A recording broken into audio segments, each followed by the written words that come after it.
All right, going at it again. Had a little week off and liked the break, helped us, and guys got a chance to heal a little bit, like you hope happens in the break. Obviously, it came in exactly the right time,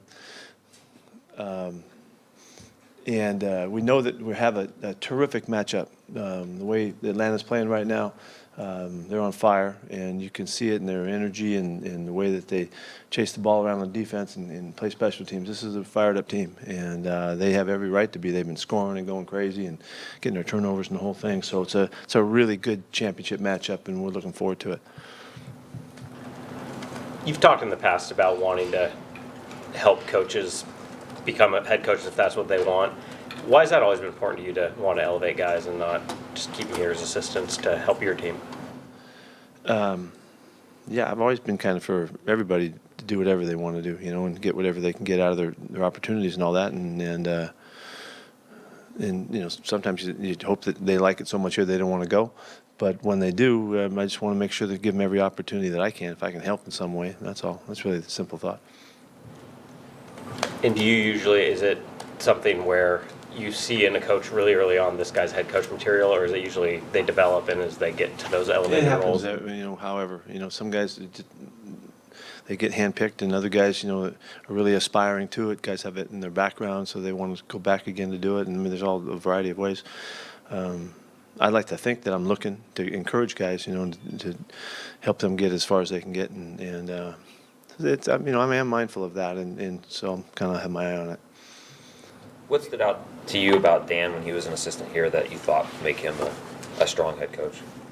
Well, I think he has some really sound characteristics in his makeup. He's really solidly Dan Quinn. He's a really good guy. He's unflappable.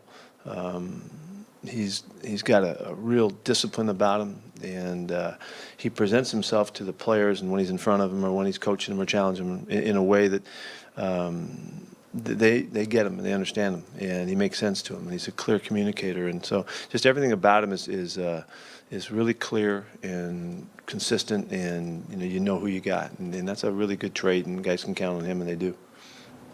How much do you stay in contact once they become a head coach, or is each situation different? Yeah, the situations are different, but basically we're always kind of on the same wavelength, and when stuff pops that makes sense to us, we kind of hook up and connect. For the most part, it's really just encouraging, and they're sending me a text, or I'm sending them a text. We're calling every now and then, that kind of stuff, just because things are happening that we'd want to relate to on the same basis. So but it's not there's no sense here that I'm looking after these guys or mentoring or they're doing that to me either. So we're just kind of just pretty normal relationships. Pete, in the past, there have been times where Richard Sherman has switched sides. There have been times that he's just played one side. Without asking what you plan to do this game, what goes into that decision when you guys have decided to either stand pat or move Richard around? Really? Well, I appreciate you not asking. It's all of the circumstances. It's the players that we're playing against. It's the matchups from our team to their team. It's the next level of guys that we match up against.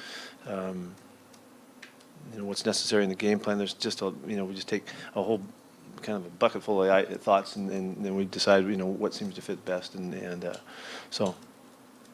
Looking at their defense, is there Danny's any? got a really good follow-up this minute. He can't wait for the second screen. I can't wait. Has Richard grown has his skill set grown to the point where you considered doing that in the past, or maybe he wasn't ready for that early on, or is it? Yeah, I think just over the course of time, getting flipped over on the other side, and early on when he was just playing on the left side, he just had more opportunity to become comfortable. It's different. It's not exactly the same. It feels different when the ball's in the air, particularly on the deep ball and all. And guys have to get accustomed to that. He is there. He can do all that now. So, but it's also not just him. It has to do with the other guys. So the other player that is flipping is part of that variable also. So we're at a point where we can do whatever we need to do now.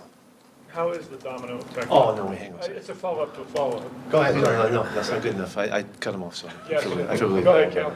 Cal. The defense they run, any wrinkles from what you guys do here? me in terms of what you see. I mean, it just, when John Lynch was calling the game this last week and he kept Where saying did the that Seahawks, wrinkles phrase come from? thought that Wrinkles. similar. Take it and So I think you're asking, are they doing things like us, right? Yeah, well, there's a lot of similarities. Yeah, there's a lot of carryover, and they've got a few of our coaches, and guys that have been with us, and so there is a lot of carryover, and so we can see some of that. But they also have their own coaches too that have come from different places, and they technique-wise and emphasis-wise, you can see some things that are different. So, but there's a lot of similarities, and so both teams benefit from that.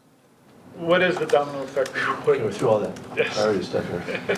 when you put Sherman on a receiver and move him all over the field? What's the domino effect on the rest of the defense? What changes, or how different is it for not only the other It corner? really doesn't change anything. No, that's the point of it, is so that it doesn't. But you have to have another guy that can flip with him, and but it doesn't change anything. They really, their running backs really get involved in their passing game. What are they doing to really make that a success, and what's the challenge in that? Well, both guys are really good. They're really all-around football players, and they're comfortable throwing them the ball in all different situations from the backfield and moving out, running individual routes as well. These guys are good now. Devontae's really quick.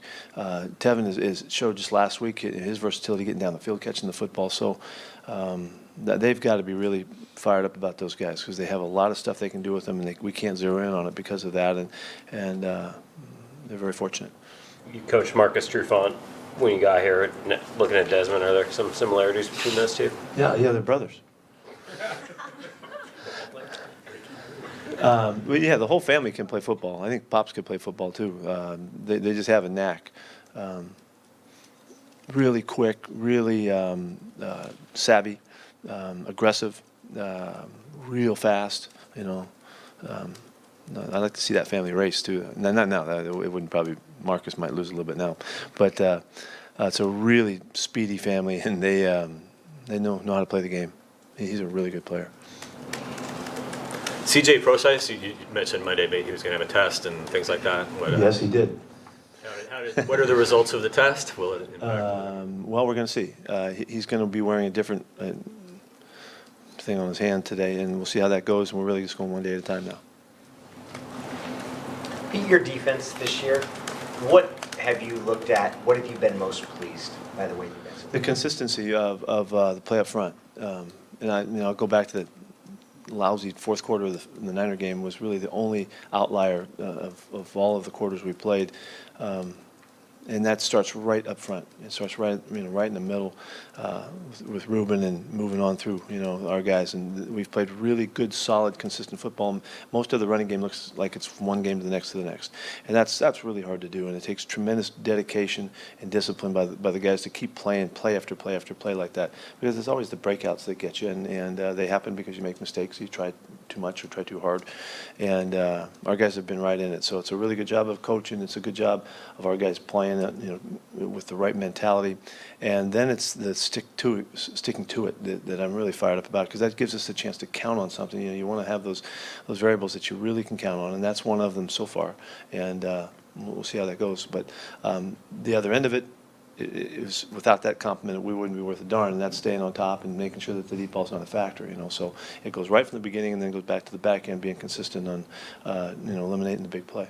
With the experience of this defense, all these veteran guys, is that where it manifests itself most? Is that consistency, or is it something else? Yeah, it is. It's familiarity. These guys have been together for a long time, and the coaches have been together. And Chris does a great job of connecting the dots for the guys so that they can make the most of their experiences, and bank on that. And we're communicating at an all-time high. Everybody knows what's going on, and we see things can adjust really quickly. The guys can adjust before they get to the sidelines on plays at times.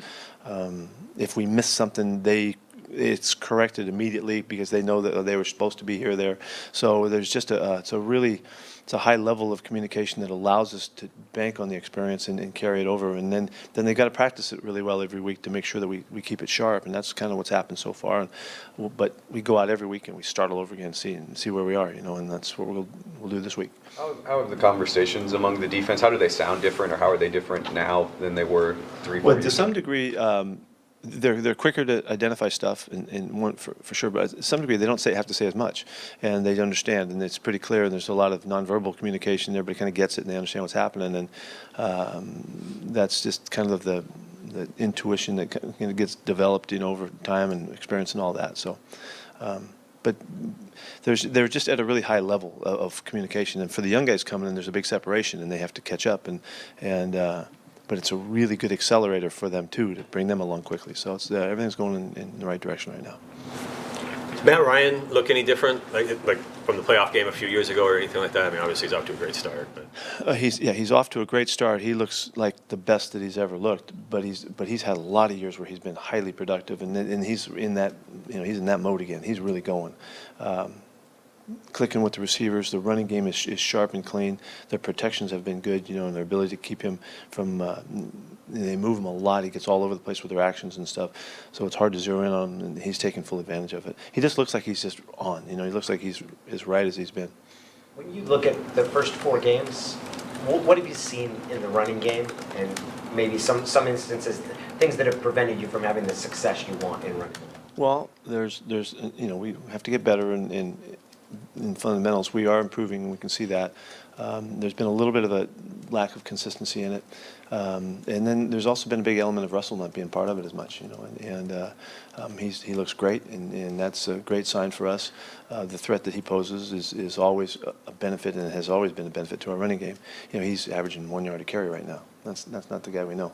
And so as he comes back to full speed and he can be the factor, then it affects everything. And so, but most of all, we just got to keep going. We got to keep hammering, and we're really excited to keep hammering the football and get back to the numbers and the balance that we want. We have also had the benefit of a little bit of ability to rely on the throwing game, like against the Jets, who was a loaded bunch of guys up front, and we were able to protect them, so we threw the heck out of the football that day. We were able to take advantage of that. That's really taking advantage of balance. However, the numbers aren't where we like them. In the running game, we need to get those going. How did you settle on a 4-3 defense with 3-4 personnel? Like, when did you make that decision? This is the defensive format I'm going to go with. In Fayetteville. Yeah. What sold you? Really, I just was taught, the principles of how we play from Monty Kiffin way back, and that was always getting the fastest guys you can get on the field, and have as much mobility and athleticism. So when you take another 290-pound guy and put him at defensive end as opposed to a 250-pound guy, usually that guy runs about 5 flat and the other guy runs about 4.6. There's one example of it. But the flexibility of that, and also specializing, finding the roles for guys based on their unique talents. When Dwayne Board was back at the Niners, they really developed the elephant position, which was coming out of, what was coming out of LT out of New York at the time when that was all emerging. And that was to get another fast guy rushing the passer that was an outside backer type. That's all been part of, the lineage. But we were doing it a long time ago. Those guys were all standing up, but we were playing 4-3 principles. And it's more of a dependence on one gap defense. I know you really want to know all that, so. You can check with me afterward, and I'll fill you in on the rest. Pete, what is the specific challenge that Julio provides that's kind of unique and different from other wide receivers you guys have seen? I think we could ask Richard that question when he gets his chance up here. No. He's a great player. There was a time when quick little story here, we went down, I can't remember the town that he was in, but we went down into Alabama to go visit him and see if we could have a chance to get recruiting on him. And we had a chance to see him like in the parking lot, and that some people from the school grabbed him and took him in the back room, and before you knew it, I think there was an Alabama coach on the way to the campus, and we couldn't get near the guy at the time. I mean, my point is he's been a great player for a long time. He came out as a great one, and he's just got marvelous talents, and he's really fast when he gets going downfield, and he's a big playmaker and all of that. He's just a great player. What did you see in the Denver game with Atlanta that impressed you with their defense? Well, they played great. That was probably their most effective game, and the quarterback couldn't get going. The running game just didn't happen. They only ran the ball 19 times in that game.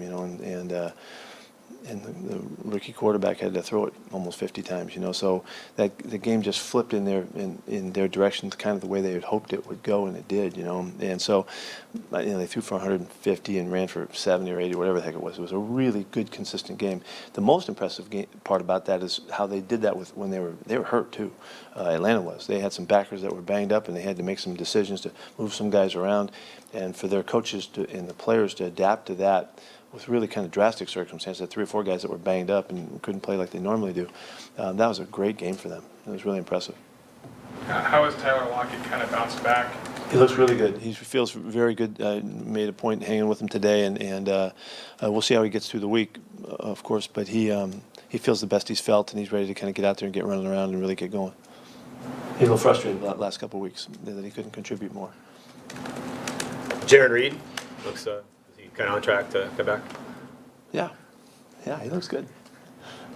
He'll practice today, and it'll be important to see how he comes out of the practice. So the trainers think he's in good shape and ready to go. And we anticipate they'll be able to contribute. Anything else? Thank you. Okay.